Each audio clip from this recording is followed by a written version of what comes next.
Salib mengingatkan kepada kita tentang kematian daging. Salib mengingatkan kepada kita tentang pengorbanan. Salib mengingatkan kepada kita tentang kasih yang sejati. Saudara, kita tahu bersama, memang Yesus tidak berbuat kesalahan. Ya, dan memang tapi kita juga tahu bersama dia datang memang untuk menggenapi ya kehendak Bapa, yaitu karya penyelamatan bagi setiap manusia. Nanti kita akan bahas. Jadi mereka susah untuk mencari alasan untuk membunuh dan menyalibkan Yesus. Saudara, bagi kita tanda salib itu ya adalah sebuah saya tuh pakai tanda salib ya di kalung saya. Sebuah peringatan bagi kita bahwa ya seseorang pernah menebus kita, dia pernah mati, dan salib itu sangat berarti bagi kita orang Kristen. Tapi tidak begitu bagi orang Yahudi, saudara. Orang Yahudi itu tidak suka lihat orang pakai lambang salib.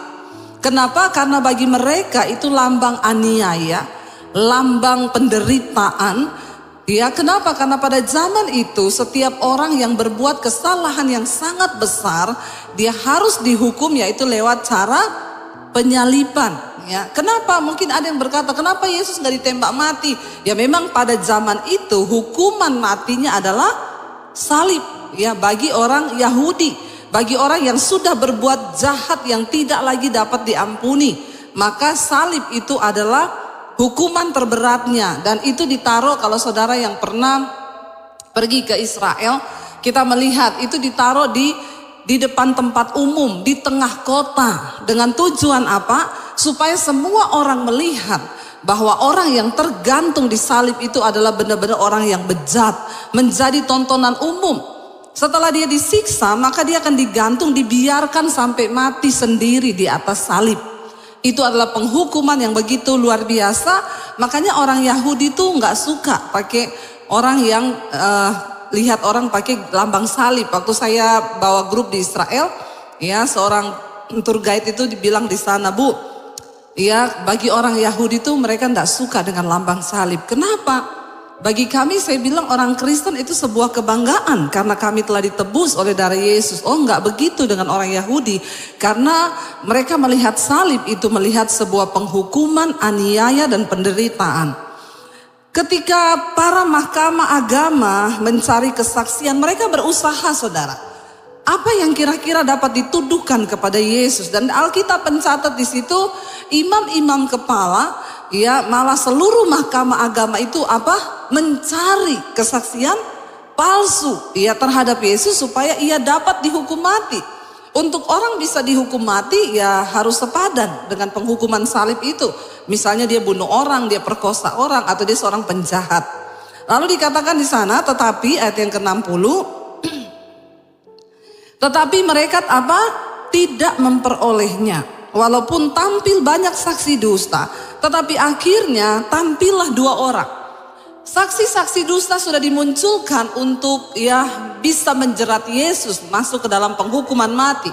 Tapi ternyata semua kesaksian mereka itu tidak cukup memberatkan Yesus, tidak cukup meyakinkan ya pemerintah untuk mengambil tindakan menyalibkan Yesus. Lalu muncul 2 orang, saudara, dikatakan di sana, dan akhirnya tampillah 2 orang. Ayat 61 berkata di sana, yang menyatakan, orang ini berkata, baca bersama 1, 2, 3, aku dapat merubuhkan bait Allah dan membangunnya kembali dalam 3 hari.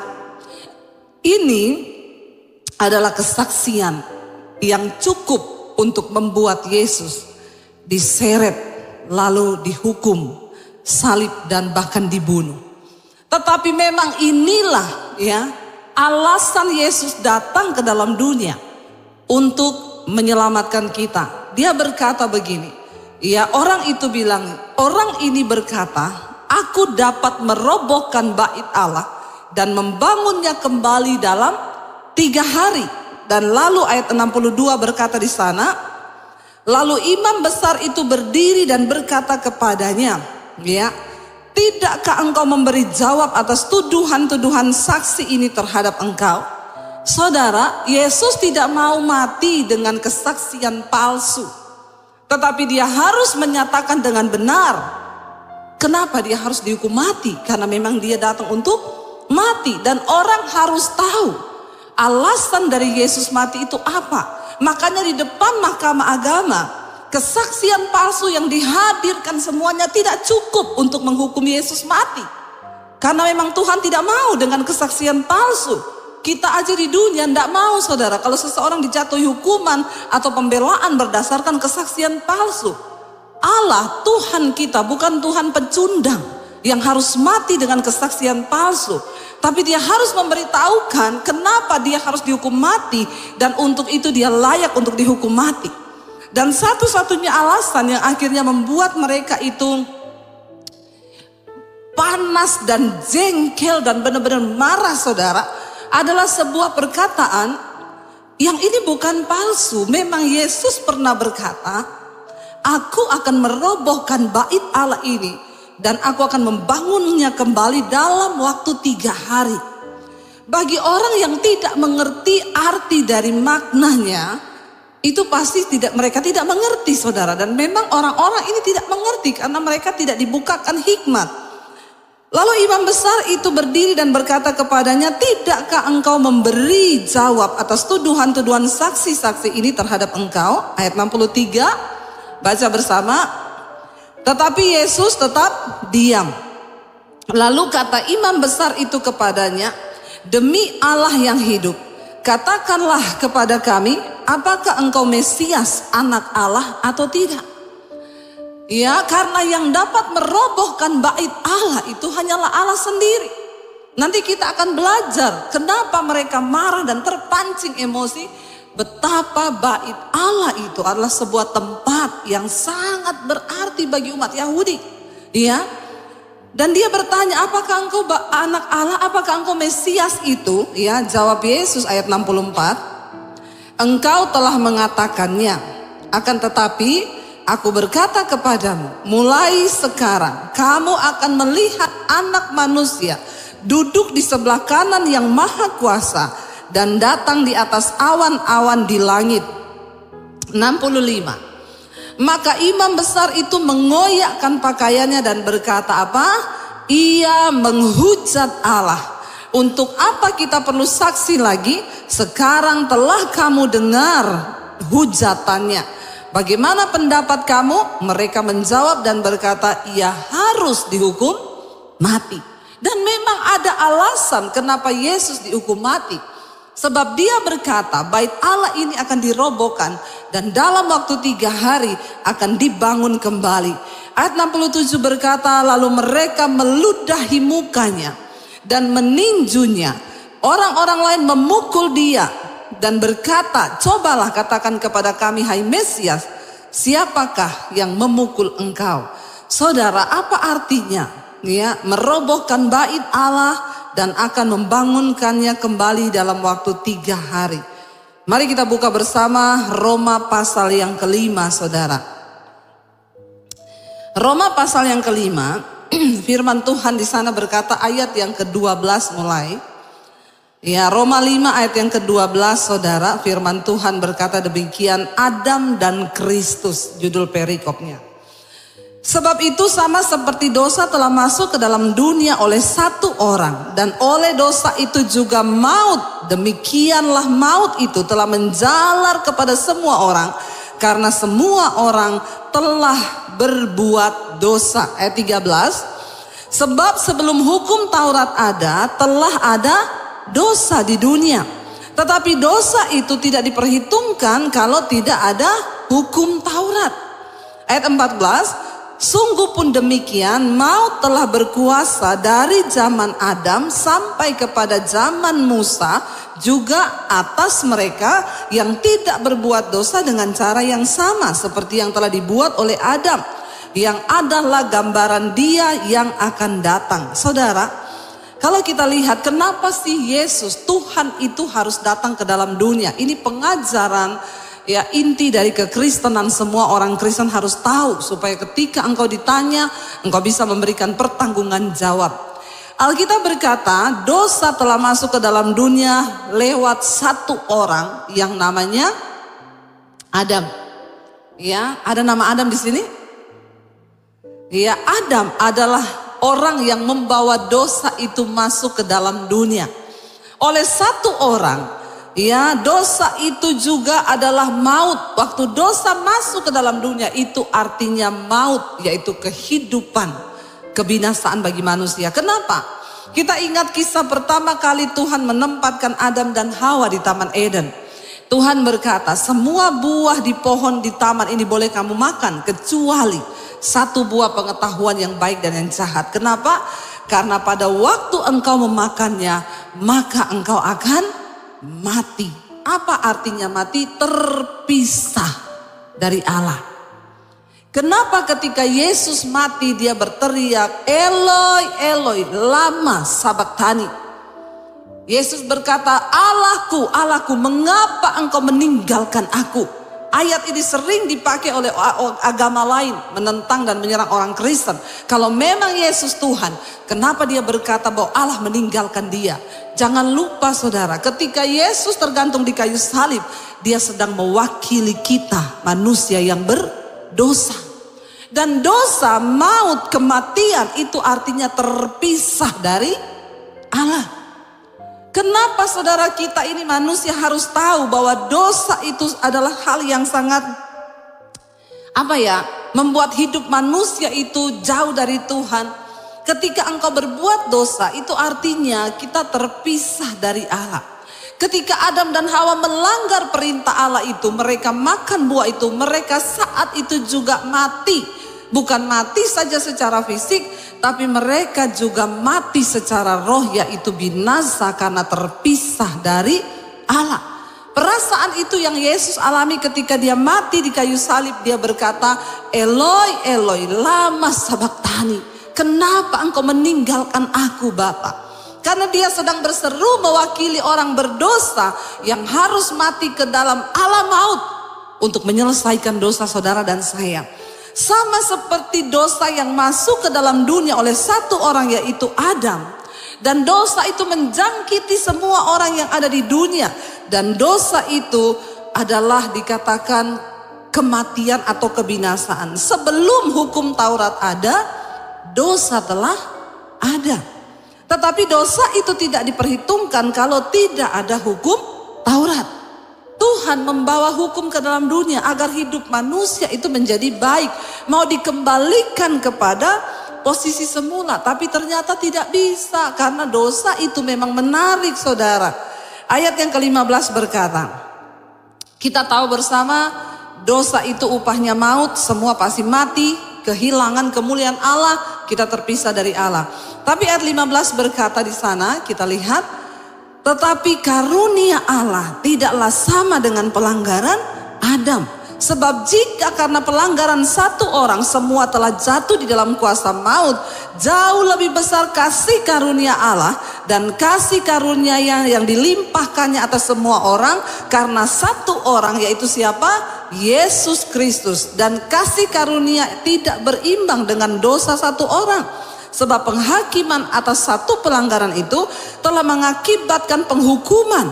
Tetapi penganugerahan karunia atas banyak pelanggaran itu mengakibatkan pembenaran. Sebab ayat 17 berkata, jika oleh dosa satu orang maut telah berkuasa oleh satu orang itu, maka lebih benar lagi mereka yang telah menerima kelimpahan kasih karunia dan anugerah kebenaran akan hidup dan berkuasa oleh karena satu orang, yaitu siapa? Yesus Kristus. Kita tahu sejak manusia berbuat dosa, dia terpisah dari Allah dan manusia itu terus berusaha membangun kembali hubungan dengan Tuhan. Tapi saudara, akibat dosa kita benar-benar tidak dapat kelayakan. Akhirnya peraturan demi peraturan hukum Taurat datang.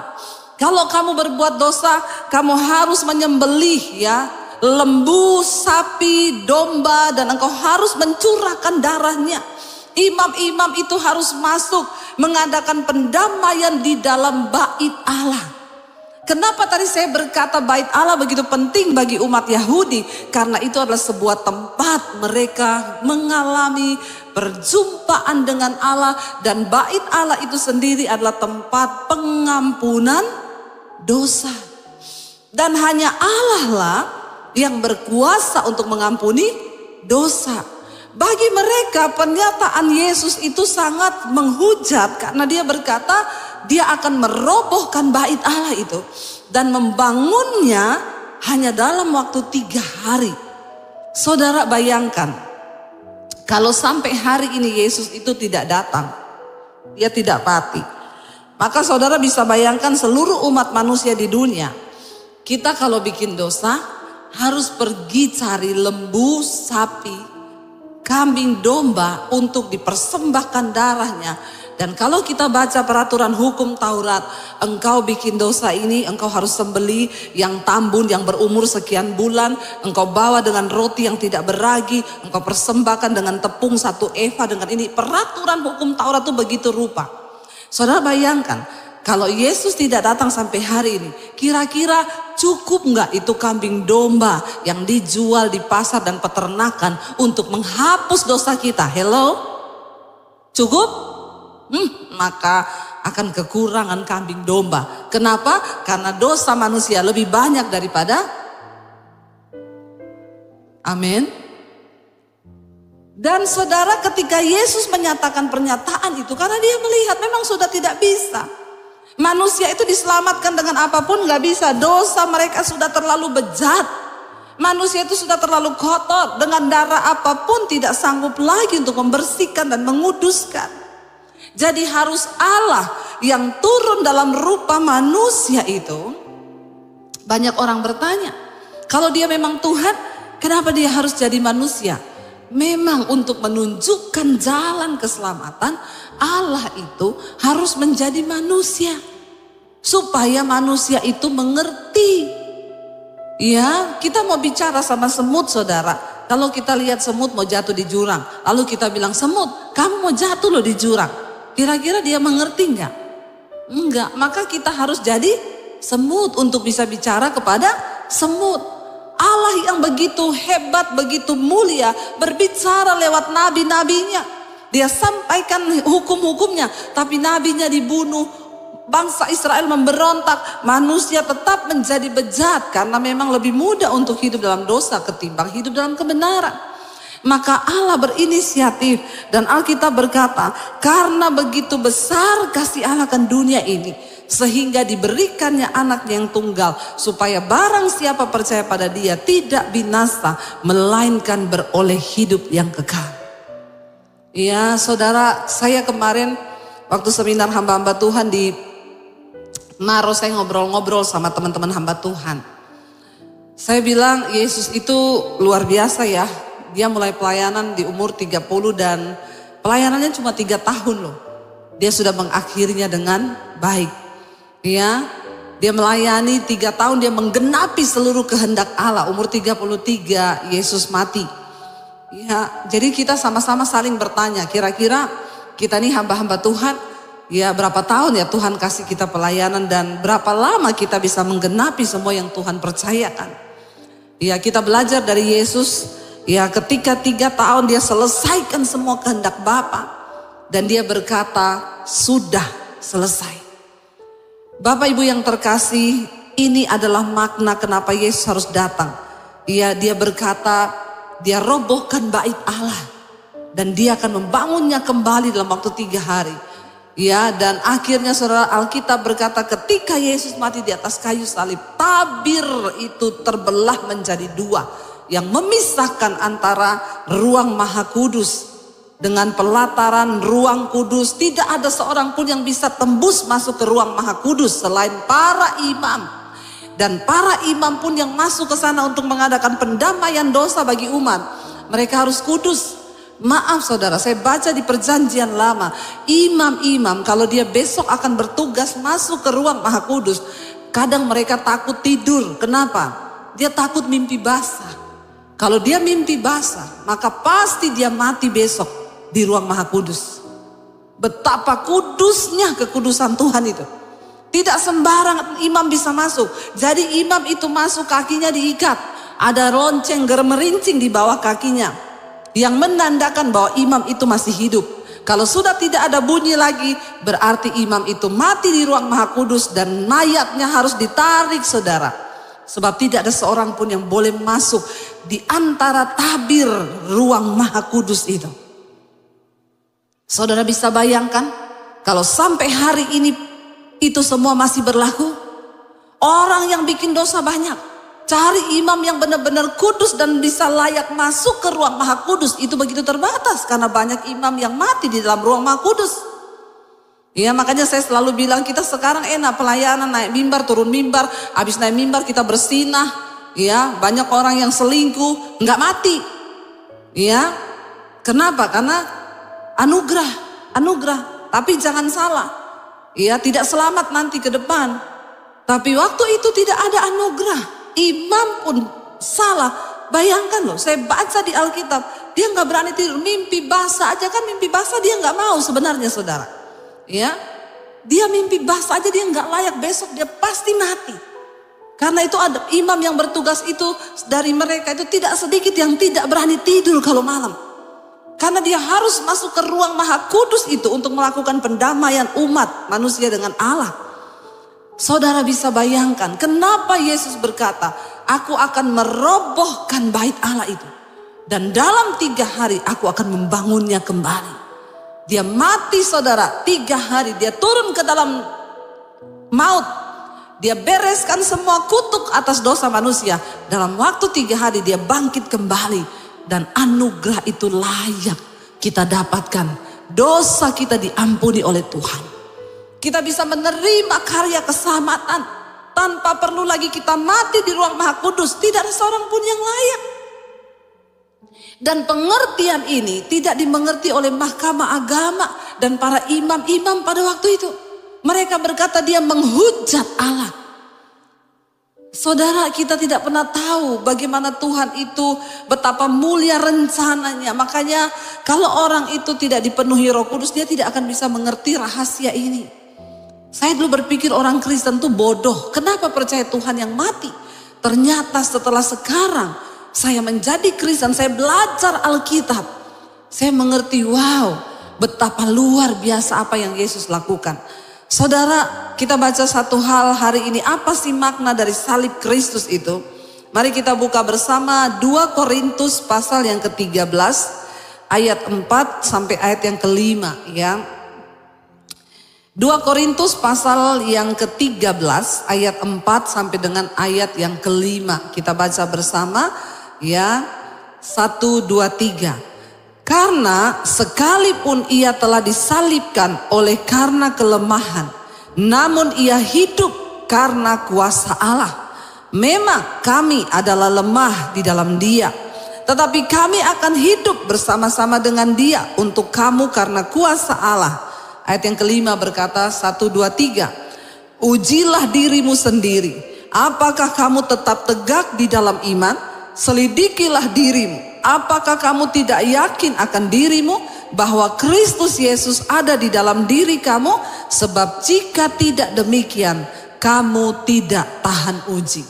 Bapak Ibu yang terkasih, Rasul Paulus berkata, sebab sekalipun ia telah disalibkan oleh karena kelemahan dan dosa kita, kutuk kita. Dia disalib karena kelemahan dan dosa kita. Namun ia hidup karena kuasa Allah.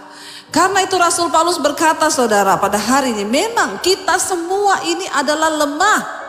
Ya, kita semua ini adalah lemah di dalam dia yaitu Kristus. Tetapi kita akan hidup bersama-sama dengan dia ya karena kuasa Allah. Orang-orang yang selalu membawa salib Kristus dalam kehidupannya, engkau akan melihat kuasa Tuhan. Salib adalah sebuah kebanggaan bagi kita. Salib itu artinya apa? Mati saudara. Ketika Yesus berkata, engkau harus disalibkan bersama-sama dengan aku. Bukan berarti saudara nanti pulang digantung di salib.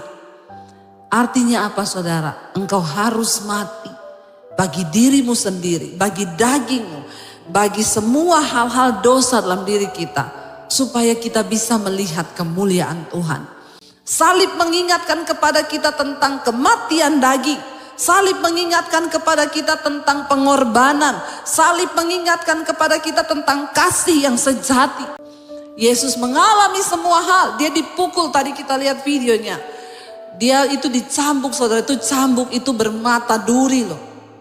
Ketika dia dicambuk, diseret begini, dagingnya itu ikut, saudara.